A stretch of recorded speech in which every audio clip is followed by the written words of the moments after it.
s'est gâté actuellement en Côte d'Ivoire. Des révélations choquantes, des révélations qui touchent vraiment le monde entier. Écoutons cette vidéo attentivement. Merci pour votre présence cet après-midi chez moi à la maison. Mais surtout, merci pour votre grand nombre. Ensuite, merci pour vos prières, parce que si je suis là, je crois que je le dois non pas à des médicaments, les médicaments ont apporté quelque chose, mais surtout, je suis là par la volonté de Dieu, à la suite des prières que vous avez eu à faire. Je voudrais donc vous dire un très grand merci. Voyez-vous, c'est ce merci que j'ai adressé à notre président et qui me vaut quelques... Bon, on arrête là. Je vais vous expliquer ce petit passage. Lorsque, malheureusement, j'ai été empoisonné, parce que les gens ne veulent pas qu'on le dise, mais j'ai été empoisonné. Et quand ça s'est passé, j'ai quitté donc la région là-bas et je rentrais. J'ai appelé mon épouse pour la prévenir. Comme elle est du corps médical, elle m'a indiqué quelques médicaments à faire acheter et à boire. Mais je ne savais pas exactement ce que j'avais. Mais toujours est-il que je lui ai dit ce que je ressentais comme mal et elle m'a fait acheter les médicaments. Et je venais et le mal ne faisait que s'intensifier. Alors, je devais aller pour le bureau politique de Daoukou. Elle m'a dit, non, tu ne pourras pas, tel que tu décris ton mal là, il vaut mieux que tu viennes. Elle est partie d'ici avec mon fils aîné, que certains connaissent, le colonel, et arrivé à Nzianois, ils ont dit non, il vaut mieux qu'on demande si on peut l'évacuer par hélicoptère ou autre. Mon fils a appelé un de ses amis, un certain Pierre, un Français. Il a appelé pour dire, mais tu es où? Il dit, ah, je suis à Boaké. Il dit, est-ce que tu es avec ton hélicoptère? Il dit, oui. Il dit, ah, j'ai mon père qui se sent mal. Il est au village là-bas. Et est-ce que tu peux me le faire venir? Est-ce que tu peux le prendre? Et son ami a dit, mais pas de problème. Donc, c'est ce Pierre-là qui était en mission privée, qui est un ami de mon fils, qui a accepté de me transporter par hélicoptère. Alors, quand des gens disent qu'on a envoyé l'hélicoptère le chercher, c'est pas vrai. Voilà, pas vrai. Donc, je suis venu, il m'a pris, il a atterri à l'école de police. De l'école de police, on m'a conduit à la PISAM, et là, bon, les gens ont commencé les traitements. Dans la discussion, j'ai un de mes enfants aussi qui est médecin, voyant que je devenais gris. Oui, oui. Alors, il a dit non, non, il ne faut pas que papa reste ici, il faut qu'on l'évacue. Sinon, ça risque d'être grave. Le président Bédié a appelé, il a donné 10 millions pour mon évacuation. Les enfants ont cotisé 15 millions et donc ça faisait 25 millions. Et avec ces 25 millions, les dispositions ont été prises pour que je sois évacué. Voilà. Voilà donc comment les choses se sont passées. La présidence, après, est venue par le canal du docteur Diaby, oui, avant que je ne parte, pour dire qu'il était passé pour saluer. Et eux, ils disaient qu'ils vont faire les dossiers pour m'évacuer. Oui, pour m'évacuer le lundi. Or, vous voyez, c'était jeudi, vendredi, samedi, dimanche, lundi. Oui, exactement. De gris, je pouvais devenir vert. C'est ainsi que j'ai été évacué par l'aide du président Bédié et de mes enfants. Arrivé là-bas, le président a fait prévenir le président Bédié, a fait prévenir sa nièce, qui est en même temps amie à mon épouse, et elle venait régulièrement me voir. Elle est docteur en médecine là-bas, donc elle aussi, elle suivait. Non seulement avant cela, quand je devais partir, le président Bédié a demandé à son médecin personnel Chatigre, que vous connaissez tous, de m'accompagner. Chatigre, accompagné d'un autre médecin, Brou, m'ont accompagné, avec bien sûr mon fils qui est médecin. Et arrivé là-bas, ils se sont occupés de mes conditions de ce jour là-bas. Tout allait bien. Et pendant mon séjour, il n'y a pas un jour où le président Bédié n'a pas appelé pour s'enquérir de mes nouvelles. Chaque jour, il a appelé. Et quand les médecins là-bas ont vu que ça allait, eh bien, ils m'ont dit, bon, on va te libérer, il faut que tu reviennes dans 15 jours. Et donc, je suis allé de là, j'ai été hébergé par la nièce du président Bédié. Certains la connaissent, c'est Madame Aïe Tano Laure. Et donc, j'étais chez elle, et là, chaque jour, le président Bédié appelait pour avoir de mes nouvelles. Jusqu'à ce que, bon, je revienne. Bon, je suis revenu avec ce que je viens de vous dire. Et je m'adressais à un auditoire PDCI comme vous aujourd'hui, à l'aéroport. Je ne savais pas qu'il y aurait un accueil. Mais comme j'avais dit au président que je venais, il a donné des instructions au secrétaire exécutif en chef, et il a prévenu un certain nombre de militants, un certain nombre, disons, de cadres des instances. Et ils étaient nombreux à l'aéroport.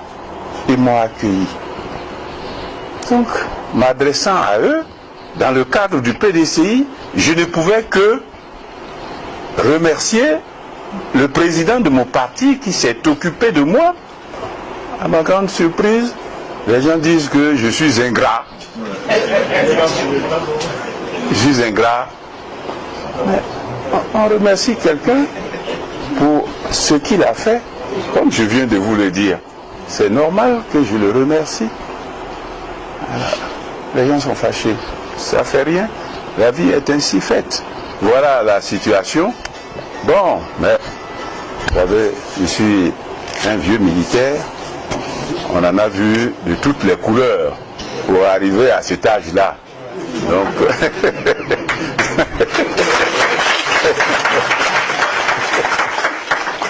donc, je considère que, bon, que ce n'est rien. Les gens peuvent raconter ce qu'ils veulent, ce n'est pas grave. En tout cas, ce que je peux dire, c'est que Dieu a mis sa main dans cette affaire pour que je puisse revenir. Je suis revenu, rendons-lui grâce, dites merci à Dieu. Il Il y a un audio qui circule sur la toile. Les gens disent que c'est l'audio a fuité. L'audio n'a pas fuité. Chez Ousmane, actuellement, il est surveillé comme du lait au feu. Il est sur écoute. Ça n'a pas fuité, hein. C'est pas quelqu'un qui l'a enregistré. Hein. C'est les gars de Ténébraïman même qui l'ont enregistré. Ils lui ont demandé de choisir son camp. Comme il a été tergiversé, ils lui ont dit, ils ont mis son audio dehors pour lui faire comprendre que toi là, nous on te regarde. Écoutez bien, analysons la situation. Top, c'est parti. En rumeur, oui, les gens disaient que le président, il est mort, il n'est pas mort, il est là, il n'est pas là. Les gens, ils m'ont approché pour me faire savoir que je devais choisir mon camp. Mais moi, je dis clairement, à mon âge, moi, je cherche à aller à la retraite. Voilà. C'est Cheikh Ousmane qui parle. Il dit les gens là, l'ont approché, on lui a demandé de choisir son camp. Donc lui, il dit à son gars, il veut partir à la retraite. Rebelle, tu ne vas pas à la retraite, on n'a pas encore fini toi. Les gens t'ont approché de choisir ton camp. Ça veut dire qu'il y a deux camps. Aujourd'hui, il y a le camp de Bitogo, puis il y a le camp de Ténébraïman. Donc, pour la succession de Ouattara, Ouattara, il est KO. Ouattara, il est critiquement chaotique. Il est malade grave. Il n'a plus toutes ses facultés à gouverner. Donc, actuellement, il y a une guerre de succession qui se prépare. Donc, ils ont commencé à appeler à les gens. Moi-même, là, ils m'ont appelé. Ils ont dit de choisir mon camp. Il a dit, moi, mon camp, là, c'est le camp de Gbagbo Laurent. C'est le camp du PPAC, c'est le camp du peuple. Donc, tous les fancy, hors de Côte d'Ivoire, dans la Côte d'Ivoire, tous les miliciens, les gofs, les gendarmes, les gars, préparez-vous. Succession, ça, là, on en a moins dit dedans. Masse de partage. Succession dont ils sont en train de parler, là. Que chacun a choisi son camp, là. La Côte d'Ivoire, c'est pas héritage. Les gars, on en a moins à dire dedans. Dieu bénisse la Côte d'Ivoire. Dieu bénisse les fancy. On a une occasion, non. C'est Cheikh Ousmane qui a parlé. Ouattara, ça va pas. Télébraïman veut s'accaparer le pouvoir, les gars. Dieu nous regarde. La nation tout entière nous regarde. On a notre mot à dire. On a notre mot à dire dans cette succession. Regardez comment le peuple souffre. Regardez comment le peuple souffre. À cause du peuple, pour le peuple, levons-nous et battons-nous.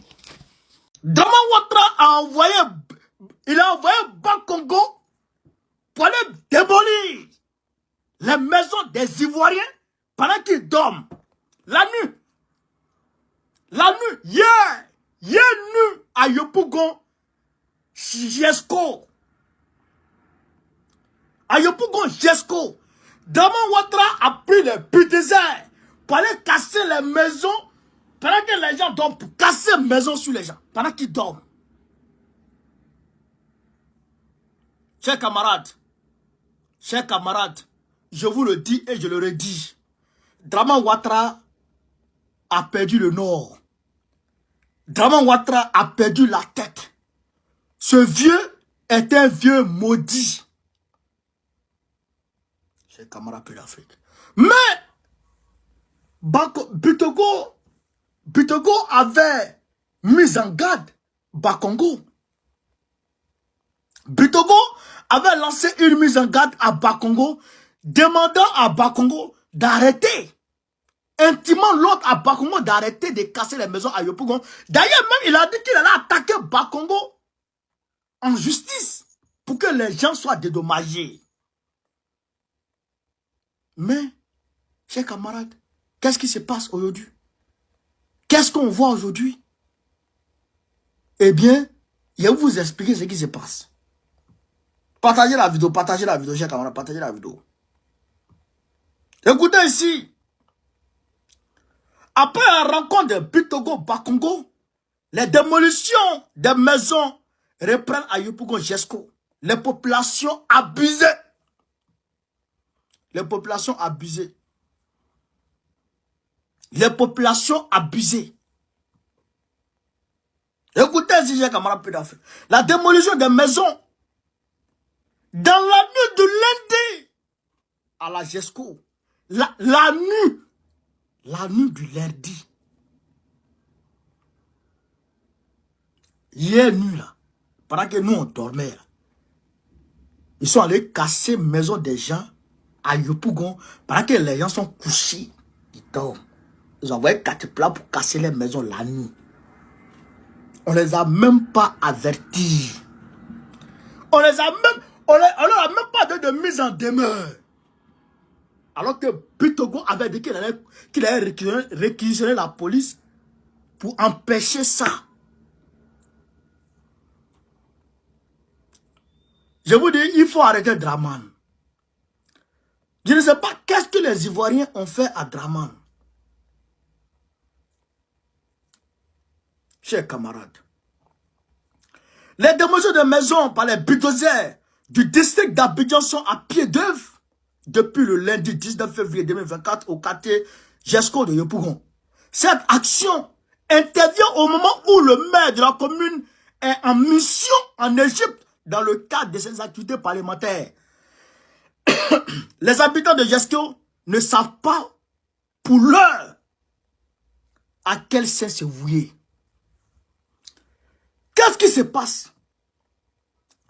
Bakongo et Bitogo se sont vus le 1er février 2024. Ils se sont rencontrés le 1er février 2024 pour parler de cette affaire de maison. Quand ils se sont rencontrés,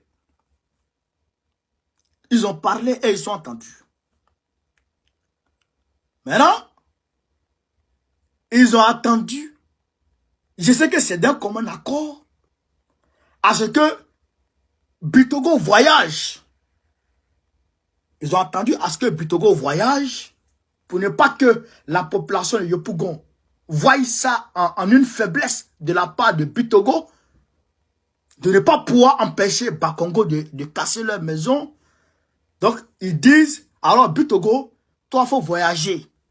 Donc, Bitogo est parti en Égypte pour aller mendier. Il allait faire la manche en Égypte. Donc, Bitogo étant en Égypte, alors où on parle là, il est en Égypte, hein, il est en train de faire la manche. Il demande l'argent aux Égyptiens. Bitogo. Draman l'a envoyé là-bas pour demander l'argent. Pour aller faire la manche. Comme c'est un éternel mendiant au vilain ventre, à la figure de tapette de Wotro Tigui qui a poussé Wotro depuis 90. Il pousse Wotro sa chaussure. Comment ça devient là? Draman Ouattara, son visage est comme ça. Un vieux babier. Un vieux badjoubro. Un vieux maudit. Donc, il envoie Bitogo, toi fallait. Mais, il envoie Bitogo, toi fallait demander l'argent aux Égyptiens.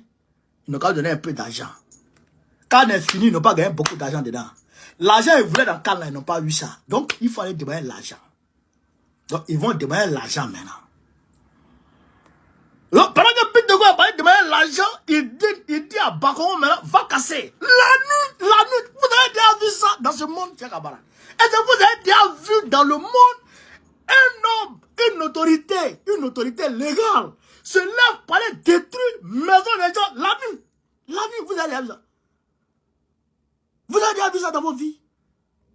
La nuit, il bat bien. Bakongo bat bien. Draman Ouattara bat bien. Faut tous vos battre du gros. Que Dieu vous maudisse. Que Dieu vous maudisse. Que Dieu vous maudisse. Mais les gens d'hommes, les bébés, des femmes enceintes sont couchées en train de dormir. Et tu envoies qu'à tes plats pour casser. Mais c'est la nuit. C'est la nuit. Un vieux babier. La nuit, tu t'as cassé une maison sur les... La nuit, tu as vu ça où? Vous avez déjà vu ça? Donc, ils ont fait le coup. Donc, ils ont cassé la maison des gens. Maintenant, la population de Yopougon maintenant attend maintenant Bitogo. Il a dit, il va réquisitionner la police pour ne plus qu'on casse maison à Yopougon. Bon, on a vu maintenant, on a écouté. Donc, maintenant, Bakongo a cassé. Tu as dit que tu allais attaquer Bakongo en justice. On a entendu, on a vu. Maintenant, Bakongo a cassé. Tu ne l'as pas attaqué en justice. Et puis tu es parti en Égypte. Quand il va venir de l'Égypte là. Ce qu'il va faire là, ça on va voir. S'il va aller saisir l'école de Bakongo, on va voir. S'il va se lever pour faire ceci, on va voir. Oh ben c'est pas ça. Voilà, c'est ça.